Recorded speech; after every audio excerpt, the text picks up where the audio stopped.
Top 10 ന്യൂസിലേക്ക് സ്വാഗതം. സിറിയയിലെ സാധാരണക്കാരുടെ സുരക്ഷ ഉറപ്പുവരുത്തണമെന്ന് ബ്രിട്ടീഷ് പ്രധാനമന്ത്രി കെയർ സ്റ്റാമർ ആവശ്യപ്പെട്ടു. ബാഷർ അൽ അസദ് ഭരണകൂടത്തിന്റെ തകർച്ചയെ കെയർ സ്റ്റാമർ സ്വാഗതം ചെയ്തു. സിറിയയിലെ സംഭവവികാസങ്ങൾ അഭൂതപൂർവമായ സംഭവങ്ങളാണെന്നും അധികാരത്തിന്റെ ശൂന്യതയ്ക്ക് രാഷ്ട്രീയ പരിഹാരം ഉടൻ വേണമെന്നും മിഡിൽ ഈസ്റ്റിലേക്കുള്ള തന്റെ ആദ്യത്തെ പര്യടനത്തിന് മുന്നോടിയായി പ്രധാനമന്ത്രി പറഞ്ഞു. ബ്രിട്ടന്റെ ശ്രദ്ധ ഇപ്പോൾ ഒരു രാഷ്ട്രീയ പരിഹാരം ഉണ്ടാക്കുന്നതിലും സമാധാനം പുനഃസ്ഥാപിക്കുന്നതിലുമാണ്.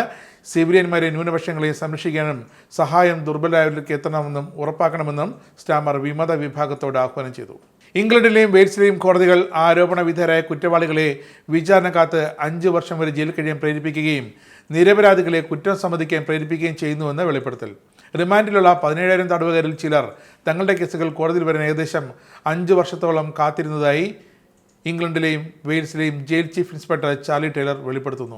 വിചാരണയ്ക്കായി ദീർഘനേരം കാത്തിരുന്ന തടവുകാരെ ഉടൻ തന്നെ ജയിൽ മോചിതരാക്കാമെന്ന വാഗ്ദാനത്തിന്മേൽ കുറ്റസമ്മതം നടത്താൻ പ്രേരിപ്പിച്ച് കുറ്റക്കാരെ മാറ്റുകയാണെന്നും ആരോപണമുണ്ട്.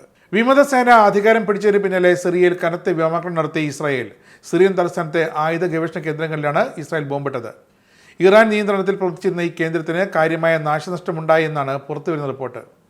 പതിറ്റാണ്ടുകളായി സിറിയ സൂക്ഷിക്കുന്ന രാസായുധങ്ങളും നിരോധിത യുദ്ധസാമഗ്രികളും മിസൈലുകളും വിമത പോരാളികളുടെ കൈകളിൽ എത്തുന്നത് തടയാനാണ് ഇസ്രായേൽ ആക്രമണം നടത്തിയത് എന്നാണ് റിപ്പോർട്ട്. സിറിയൻ പ്രസിഡന്റ് അസദിനെ പുറത്താക്കി പ്രതിപക്ഷ സേനയായ ഹയാത്ത് തഹ്രീർ അൽ ഷാം രക്തരഹിത വിപ്ലവത്തിലൂടെയാണ് ഭരണം പിടിച്ചെടുത്തത്.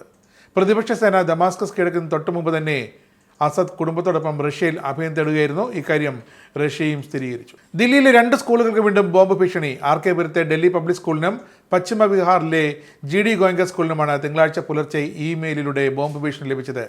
പോലീസും അഗ്നിരക്ഷാസേനയും സ്കൂളുകളിൽ പരിശോധന തുടരുകയാണ്. GD ഗോയങ്ക സ്കൂളിൽ നിന്ന് 6:15-നും ഡൽഹി പബ്ലിക് സ്കൂളിൽ നിന്നും 7 മണിക്കുമാണ് ആദ്യ കോളുകൾ ലഭിച്ചതെന്നും അഗ്നിരക്ഷാസേനാ സംഘം പറയുന്നു. അഗ്നിരക്ഷാസേന, dog squad, bomb detection team, local police എന്നിവയടക്കം പരിശോധന തുടരുന്നുണ്ട്. എന്നാൽ സംശയാസ്പദമായ ഒന്നും കണ്ടെത്തിയിട്ടില്ലെന്നാണ് പോലീസ് ഉദ്യോഗസ്ഥർ പറയുന്നത്. കഴിഞ്ഞ ഒക്ടോബറിൽ ദില്ലിയിലെ പ്രശാന്ത് വിഹാറിലെ CRPF സ്കൂളിന് പുറത്ത് സ്ഫോടനം റിപ്പോർട്ട് ചെയ്തിരുന്നു. സ്ഫോടനത്തിൽ സ്കൂൾ മതിലിനും സമീപത്തെ കടകൾക്കും വാഹനങ്ങൾക്കും കേടുപാടുകളും സംഭവിച്ചിരുന്നു. സൗദി അറേബ്യയുടെ കിരീടാവകാശി മുഹമ്മദ് ബിൻ സൽമാനുമായുള്ള കൂടിക്കാഴ്ചയിൽ തന്റെ ഭർത്താവിന്റെ കൊലപാതക വിഷയം ഉന്നയിക്കണമെന്ന് ജമാൽ ഖഷോഗിയുടെ വിധവ ബ്രിട്ടീഷ് പ്രധാനമന്ത്രി കെയർ സ്റ്റാമറിനോട് ആവശ്യപ്പെട്ടു. ജമാലിന്റെ കാര്യം മറക്കരുതെന്നും 2018 ഇസ്താംബുളിലെ സൗദി കോൺസുലേറ്റിൽ വെച്ച് കൊല്ലപ്പെട്ട തന്റെ ഭർത്താവിന്റെ കേസ് ഉന്നയിക്കേണ്ടത് UK ബാധ്യതയാണെന്നും വിധവ ഹനാൻ എലറ്റർ ഖഷോഗി പറഞ്ഞു. ഗൾഫ് രാജ്യങ്ങളുമായി അടുത്ത ബന്ധം സ്ഥാപിക്കുന്ന ചർച്ചകൾക്കായി സ്റ്റാമർ സൗദി അറേബ്യയിൽ കിരീടാവകാശി മുഹമ്മദ് ബിൻ സൽമാനെ കാണുന്നത് വിവാദവുമായിരുന്നു. മിഡിൽ ഈസ്റ്റിലേക്കുള്ള 2 ദിവസത്തെ പര്യടനത്തിന്റെ ഭാഗമായാണ് സ്റ്റാമർ ബിൻ സൽമാൻ കൂടിക്കാഴ്ച.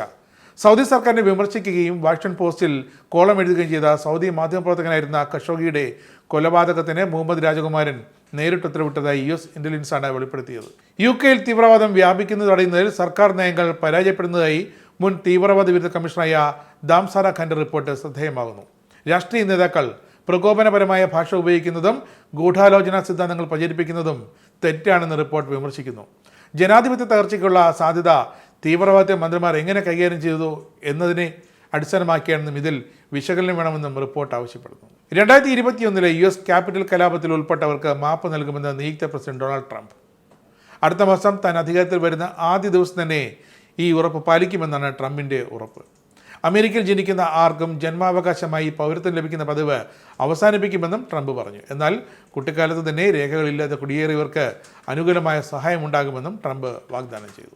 CPM മന്ത്രിമാരുടക്കി നരേന്ദ്രമോദി സർക്കാരിന്റെ PM ശ്രീ സ്കൂൾ പദ്ധതി ഉപേക്ഷിക്കാൻ ഇടതു സർക്കാരിന്റെ തീരുമാനം. മോദിയെയും RSS ആശയങ്ങളെയും ബൂസ്റ്റ് ചെയ്യുന്ന കാവ്യവൽക്കരണം ഒളിച്ചു കടത്തുന്ന ദേശീയ വിദ്യാഭ്യാസ നയം കേരളത്തിൽ വേണ്ട എന്നാണ് സർക്കാരിന്റെ നിലപാട്. ഇതോടെ കേന്ദ്ര പാഠ്യപദ്ധതി കേരളത്തിലെ വിദ്യാർത്ഥികൾക്ക് നിഷേധിക്കപ്പെടും. മോദിയെയും RSS ആക്രമണങ്ങളെയും പ്രോത്സാഹിപ്പിക്കുന്ന പദ്ധതിയാണെന്ന് ചൂണ്ടിക്കാട്ടി PM സ്കൂൾ പദ്ധതി CPM മന്ത്രിമാർ എതിർപ്പ് പ്രകടിപ്പിച്ചതോടെ ഉപേക്ഷിക്കാനാണ് മന്ത്രിസഭായോഗം തീരുമാനമെടുത്തത്. കണ്ണൂർ പിണറായിയിൽ കോൺഗ്രസ് ഓഫീസ് ആക്രമിച്ച കേസിൽ ഒരാൾ അറസ്റ്റിൽ. പിണറായി കനാൽക്കര സ്വദേശി വിപിൻ രാജാണ് പിടിയിലായത്.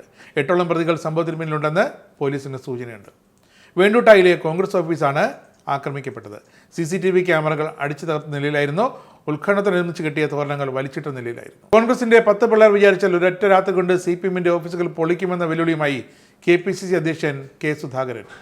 മുഖ്യമന്ത്രി പിണറായി വിജയന്റെ നാടായ പിണറായി വെണ്ടൂട്ടായിയിൽ കോൺഗ്രസ് ബൂത്ത് കമ്മിറ്റി ഓഫീസിന് നേരെയുണ്ടായ ആക്രമണത്തിൽ പ്രതികരിച്ചാണ് KPCC പ്രസിഡന്റ് K സുധാകരന്റെ വെല്ലുവിളി. പാർട്ടി ഓഫീസുകൾ തിരിച്ചു പൊളിക്കാനും കഴിയുമെന്ന് സുധാകരൻ വെല്ലുവിളിച്ചു. CPMന്റെ ഓഫീസ് ഒരു രാത്രി കൊണ്ട് പൊളിക്കാൻ കോൺഗ്രസിന്റെ 10 പിള്ളേർ മതിയെന്നും സുധാകരൻ മാധ്യമങ്ങളോട് പറഞ്ഞു. അക്രമത്തിന് പിന്നിൽ CPM ആണെന്ന് കോൺഗ്രസ് നേതൃത്വം തുടക്കത്തിലെ ആരോപിച്ചിരുന്നു. അക്രമത്തെ ഞങ്ങൾ പ്രോത്സാഹിപ്പിക്കുന്നില്ല, എന്നാൽ നിർബന്ധിച്ചാൽ അതേ രീതി സ്വീകരിക്കാം, പാർട്ടി ഓഫീസുകൾ തിരിച്ചു പൊളിക്കാനും അറിയാമെന്നാണ് സുധാകരൻ വെല്ലുവിളിച്ചത്. ടോപ്പ് 10 ന്യൂസ് അവസാനിക്കുന്നു. നമസ്കാരം. TV മൊബൈൽ ആപ്പ് ഡൗൺലോഡ് ചെയ്ത് സൗജന്യമായി ആസ്വദിക്കും.